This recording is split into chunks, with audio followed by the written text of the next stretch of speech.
Hello, नमस्ते, welcome to high legal. बहुत समय बाद यूट्यूब पे वापस वीडियो बना रही हूँ।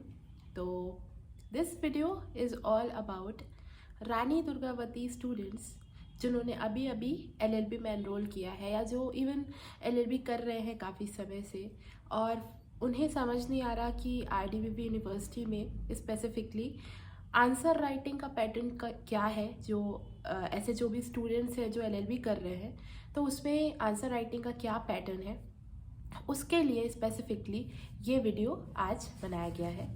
तो चलिए शुरू करते हैं। तो जनरली जो आरडीबीबी यूनिवर्सिटी है उसके स्टूडेंट्स की एक क्वेरी रहती है कि यहाँ पे मार्क्स नहीं आते हैं। तो मार्क्स ना आने का कारण एक तो ये है कि जो रानी दुर्गावती यूनिवर्सिटी का पैटर्न है वो ये है कि यहाँ पे आपसे 3 ईयर एलएलबी में 5 क्वेश्चंस आंसर करवाए जाते हैं। जो भी आपका एग्ज़ाम होता है उसमें बेसिकली 10 क्वेश्चंस रहते हैं पेपर में, उसमें से आपको कोई 5 का आंसर देना पड़ता है, और वो 5 क्वेश्चंस आपके 16 नंबर का एक क्वेश्चन होता है। सो 16 इंटू 5 दैट इज़ 80 मार्क्स का आपका थ्योरेटिकल पेपर होता है। 20 मार्क्स आपका इंटरनल होता है जो कि कॉलेज के थ्रू आपको 20 मार्क्स के आउट ऑफ मार्क किया जाता है। तो जनरली जो आरडीबीबी में टॉपर्स रहते हैं इनके परसेंटेजेस 70 की लाइन में रहते हैं, 73 74, इससे ज़्यादा मार्क्स नहीं आते हैं। तो इतने भी लाना काफ़ी डिफ़िकल्ट है। कारण इसका ये है कि कई सारे स्टूडेंट्स को आंसर का पैटर्न पता नहीं होता है कि आरडीबीबी में एक्चुअली आंसर लिखना कैसे है। तो आज के हम इस वीडियो में यही डिस्कस करने वाले हैं कि हमारे एलएलबी में हम किस तरह से आंसर लिखें रानी दुर्गावती यूनिवर्सिटी जबलपुर के लिए कि हम बेहतर से बेहतर मार्क्स स्कोर कर पाए। तो ये वीडियो स्पेसिफिकली फर्स्ट ईयर वालों के लिए ज़्यादा हेल्पफुल रहेगा क्योंकि वो अभी अभी एनरोल हुए हैं। तो फर्स्ट ईयर एलएलबी में मतलब फर्स्ट सेमेस्टर में आपके 6 सब्जेक्ट्स हैं। लॉ ऑफ कॉन्ट्रैक्ट है, संविदा अधिनियम। दूसरा है आपका कॉन्स्टिट्यूशनल लॉ जिसमें कि संवैधानिक विधि का पहला भाग आप पढ़ते हो, इसमें कॉन्ट्रैक्ट का भी फर्स्ट पार्ट पढ़ते हैं। देन आईपीसी की जगह ले ली है बीएनएस ने, भारतीय न्याय संहिता, उसका भी फर्स्ट पार्ट है, सेक्शन 188 तक आपके सिलेबस में है। देन उसके बाद जो आपका नेक्स्ट सब्जेक्ट है दैट इज़ ह्यूमन राइट्स मानव अधिकार, इससे संबंधित विधि आप पढ़ रहे हैं। देन आपका एनवायरमेंटल लॉ है, पर्यावरण विधि है, और उसके बाद आपका है जनरल लीगल इंग्लिश, जो कि बहुत सारे स्टूडेंट्स के लिए बहुत टफ हो जाता है क्योंकि अगर आप हिंदी मीडियम स्टूडेंट्स हैं तो आपको बहुत ही मेहनत करनी पड़ती है इस पेपर में। And likewise for English medium students also general legal English का पेपर थोड़ा सा डिफिकल्ट है बिकॉज इसमें ट्रांसलेशन और काफ़ी सारी चीज़ें आती हैं। तो इस वीडियो में हम अब डिस्कस करेंगे कि आपको बेसिकली आंसर कैसे लिखना है अगर आप फर्स्ट सेमेस्टर स्टूडेंट हैं एलएलबी के। तो अब आप इसे चाहे आंसर स्ट्रक्चर बोल लें, आप इसे आंसर सिनॉप्सिस बोल सकते हैं या आंसर फॉर्मेट बोल सकते हैं। इसका मैं एक अलग से इमेज में डाल दूंगी, जब भी मैं साथ में बोल रही हूँ तो आपको दिखता भी जाएगा कि अगर आप आंसर राइटिंग कर रहे हैं, फॉर एग्जाम्पल आप कॉन्ट्रैक्ट का पेपर में कोई भी आंसर लिख रहे हैं, तो आप ट्राई कीजिए कि आप कुछ एलिमेंट्स को अपने आंसर में ज़रूर डालें।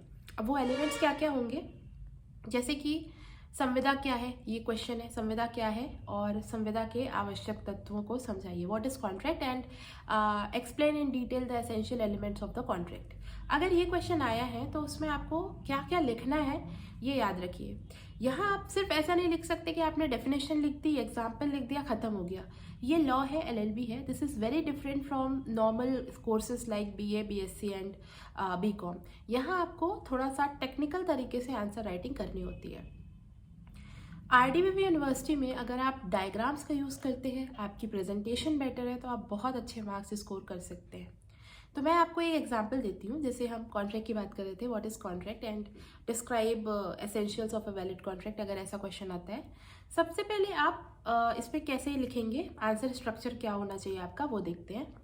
आप कॉन्ट्रैक्ट को डिफाइन कीजिए, कॉन्ट्रैक्ट की डेफिनेशन जो दी हुई है 2H में दी हुई है उसको आप लिखिए प्रॉपरली तरीके से विथ सेक्शंस। एक क्वेश्चन ये भी बहुत आता है कि सेक्शंस कितने लिखने हैं।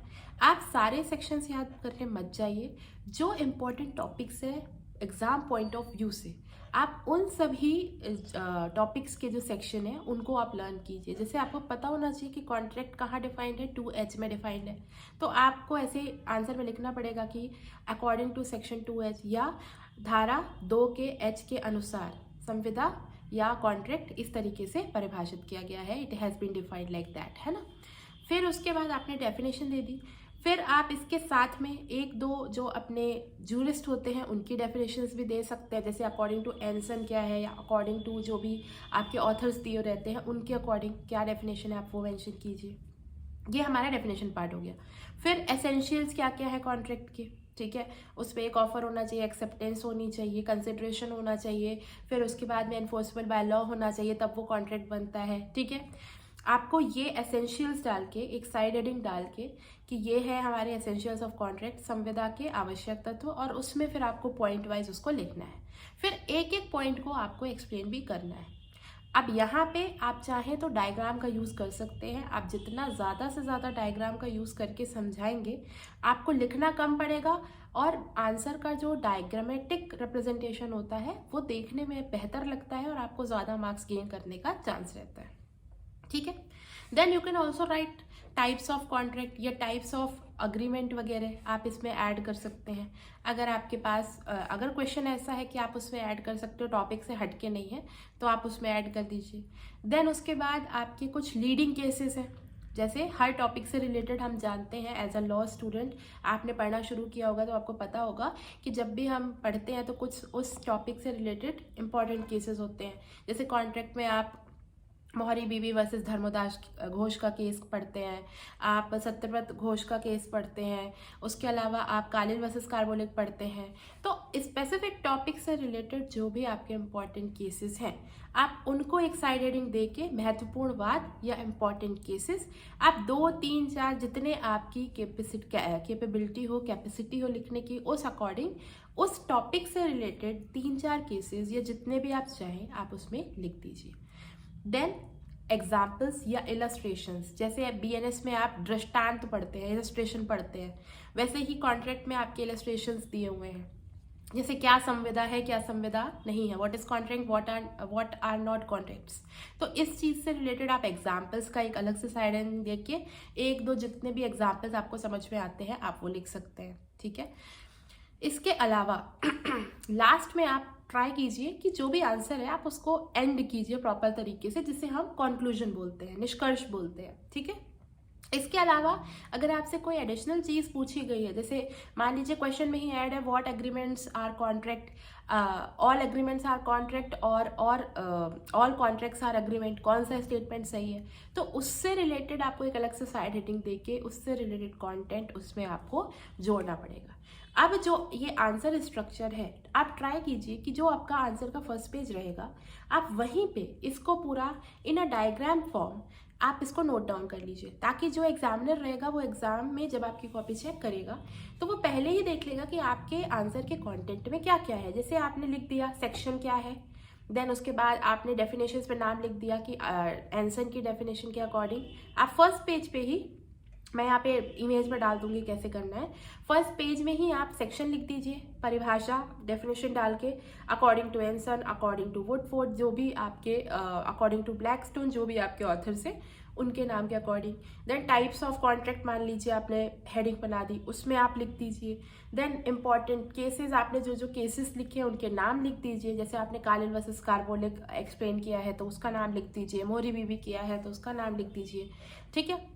देन उसके बाद आपका वो कंक्लूजन हो गया।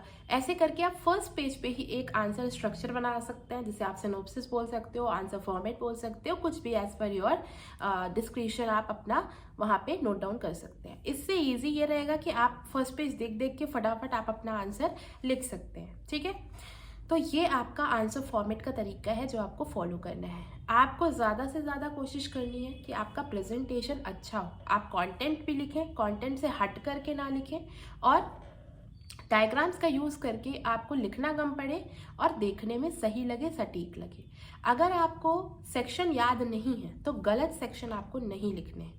अगर आपको केस का नाम याद नहीं है तो मन से कोई भी नाम लिख के नहीं लिखना है। आप ऐसा लिख सकते हैं according to a famous case, according to an important related case, या क्या बोलना चाहिए, महत्वपूर्ण वाद के अनुसार, ऐसा करके आप लिख दीजिए अगर आप भूल गए नाम तो। लेकिन कुछ भी स्टूडेंट्स कुछ भी लिख करके आ जाते हैं, उसमें आपके मार्क्स जो है डिडक्ट हो जाते हैं, तो आपको ऐसा नहीं करना है। देन एक क्वेश्चन ये भी आता है कि बहुत ज़्यादा लिखना पड़ता है क्या? तो देखिए, लॉ ऐसा सब्जेक्ट है जिसमें आपके पास लिखने की कोई कमी नहीं है, और आरडीवीवी में आपको लिमिट नहीं दी जाती है मोस्टली क्वेश्चंस पे। जैसे इंग्लिश के पेपर में तो आपको लिमिट रहती है, तो आपको उतना ही लिखना है, लेकिन बाकी के क्वेश्चंस में ऐसा है, अब वो 16 मार्क्स का आपसे पूछ रहे हैं तो वो एक्सपेक्ट करते हैं कि आप लिखिए कॉन्टेंट। और ऐसा नहीं कि कंटेंट है नहीं, आप केसेस के थ्रू जितना चाहें उस कंटेंट को आप एक्सप्लेन कर सकते हैं, बढ़ा सकते हैं। तो फिर भी एक आइडियल आंसर के लिए उस टॉपिक से रिलेटेड अगर आप सारे एस्पेक्ट्स को कवर कर रहे हैं तो आप उतना आंसर अगर लिख के आ रहे हैं तो आपको एक अच्छे मार्क्स मिलने की पूरी संभावना है। ठीक है। एक क्वेरी ये आती है कि लॉ की लैंग्वेज बहुत टफ है, इंग्लिश में तो टफ है ही है, हिंदी में और ज़्यादा टफ है, तो क्या हमें as it is bare act की लैंग्वेज ही लिखनी है? तो इसका आंसर दूं अगर मैं, तो आपको कोशिश पूरी करनी है कि आप बेयर एक्ट की लैंग्वेज लिख पाए, लेकिन अब वर्ड टू वर्ड लिखना काफ़ी असंभव हो जाता है।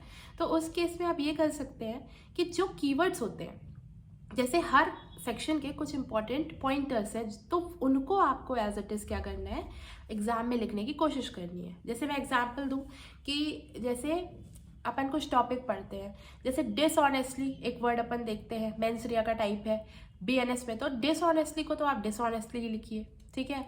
मेंस रिया कहीं पे आ रहा है तो आप ट्राई कीजिए कि मेंस रिया ही लिखें। एक्टस रियास आ रहा है तो आपको कोशिश करनी है कि आप एक्टस रियास ही लिखें। जितना ज़्यादा आप लीगल कीवर्ड्स को कॉपी करने की कोशिश करेंगे जो उस सेक्शन का एसेंस है, तो आपको मार्क्स ज़्यादा मिलने की संभावना है। और जितना ज़्यादा आप अपने मन की लैंग्वेज में समझाने की या खुद की लैंग्वेज में समझाने की कोशिश करेंगे तो आपको क्या होगा, मार्क्स वहाँ पे आपके कट जाते हैं। और ये अगर आप अभी से हैबिट बनाएंगे, अभी बेसिकली टफ होगा क्योंकि you have just entered into the field of law, but in future आपके लिए बहुत काम आएगा। क्योंकि अगर आप किसी कंपटीशन एग्जाम की तैयारी कर रहे हैं, या अगर आपको इवन अच्छा लॉयर भी बनना है, तो आप कोर्ट में या किसी एग्जाम में आपको जब भी लिखना होगा तो आपको यही लीगल वर्ड्स का यूज़ करना पड़ेगा। तो कीवर्ड्स को आप कोशिश कीजिए कि कीवर्ड्स एज इट इज़ आप लीगल लैंग्वेज के ही लिखें। जैसे संपत्ति अंतरण में अंतरण ही लिखना है आपको, उसका कोई आप सिनोनिम या पर्यायवाची शब्द लिखोगे तो आपको उतना अच्छा वहाँ पे नंबर मिलने की संभावना कम हो जाएगी। ठीक है। तो आपको क्या याद रखना है, कीवर्ड्स कोशिश कीजिए पूरा लिखिए। बाकी की जो लैंग्वेज है you can change it into your own language, और वहाँ पे आप क्या कर सकते हो, अपना टाइम और एनर्जी सेव कर सकते हैं। ठीक है। तो आई थिंक यहाँ तक आप लोगों को जो भी मैंने बताया समझ में आया होगा, और इस वीडियो से आई गेस आपको थोड़ी हेल्प भी मिले कि आपको किस तरीके से आंसर लिखना है अगर आप आरडीवीवी यूनिवर्सिटी के एलएलबी के स्टूडेंट हैं। अगर आपको कुछ और जानकारी चाहिए हो रिगार्डिंग आंसर राइटिंग पैटर्न, तो आप मुझे कमेंट सेक्शन में बता सकते हैं। और मेरा एक टेलीग्राम ग्रुप भी है जिसमें मैं old question papers of RDVV share करती हूँ, या जो भी नोट्स वगैरह हैं वो भी मैं शेयर करती हूँ, तो आप उसे ज्वाइन कर सकते हैं। मैं उसका लिंक डिस्क्रिप्शन बॉक्स में डाल दूँगी और इवन कमेंट सेक्शन में भी पिन कर दूँगी, तो आपको वहाँ से ओल्ड क्वेश्चन पेपर वगैरह मिल जाएंगे। ठीक है। तो आई होप आपको ये वीडियो अच्छा लगा हो।